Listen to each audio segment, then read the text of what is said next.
Joel 2.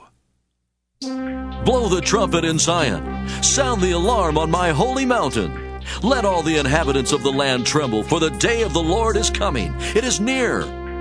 A day of darkness and gloom, a day of clouds and thick darkness. Like blackness spread upon the mountains, a great and powerful army comes. Their like has never been from of old, nor will be again after them in ages to come. Fire devours in front of them, and behind them a flame burns. Before them the land is like the Garden of Eden, but after them a desolate wilderness, and nothing escapes them. They have the appearance of horses, and like war horses they charge. As with the rumbling of chariots, they leap on the tops of the mountains. Like the crackling of a flame of fire devouring the stubble, like a powerful army drawn up for battle. Before them peoples are in anguish, all faces grow pale.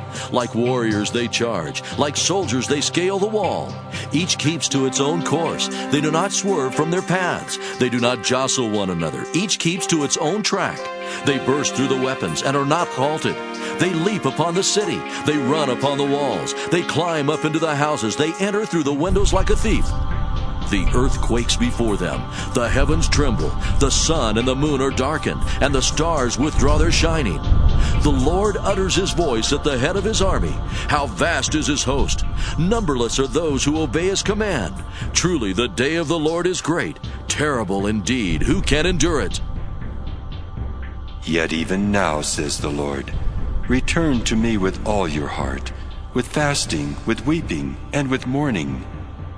Rend your hearts and not your clothing. Return to the Lord your God, for he is gracious and merciful, slow to anger and abounding in steadfast love, and relents from punishing.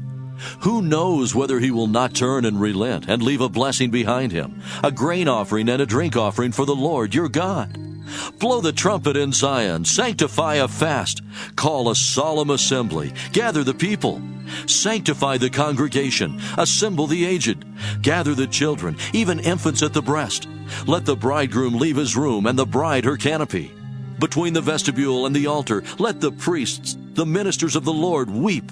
Let them say, Spare your people, O Lord, and do not make your heritage a mockery, a byword among the nations. Why should it be said among the peoples, Where is their God? Then the Lord became jealous for his land and had pity on his people. In response to his people, the Lord said, I am sending you grain, wine, and oil, and you will be satisfied, and I will no more make you a mockery among the nations. I will remove the northern army far from you and drive it into a parched and desolate land, its front into the eastern sea, and its rear into the western sea. Its stench and foul smell will rise up. Surely he has done great things. Do not fear, O soil. Be glad and rejoice, for the Lord has done great things. Do not fear, you animals of the field, for the pastures of the wilderness are green. The tree bears its fruit. The fig tree and vine give their full yield. O children of Zion, be glad and rejoice in the Lord your God, for he has given the early rain for your vindication. He has poured down for you abundant rain, the early and the later rain as before. The threshing floor shall be full of grain, the vat shall overflow with wine and oil. I will repay you for the years that the swarming locust has eaten, the hopper, the destroyer, and the cutter, my great army which I sent against you.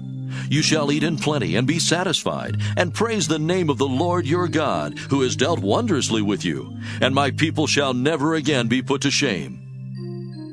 You shall know that I am in the midst of Israel, and that I, the Lord, am your God, and there is no other, and my people shall never again be put to shame. Then afterward I will pour out my spirit on all flesh.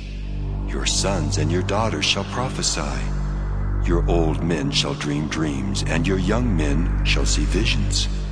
Even on the male and female slaves in those days I will pour out my spirit. I will show portents in the heavens and on the earth, blood and fire and columns of smoke.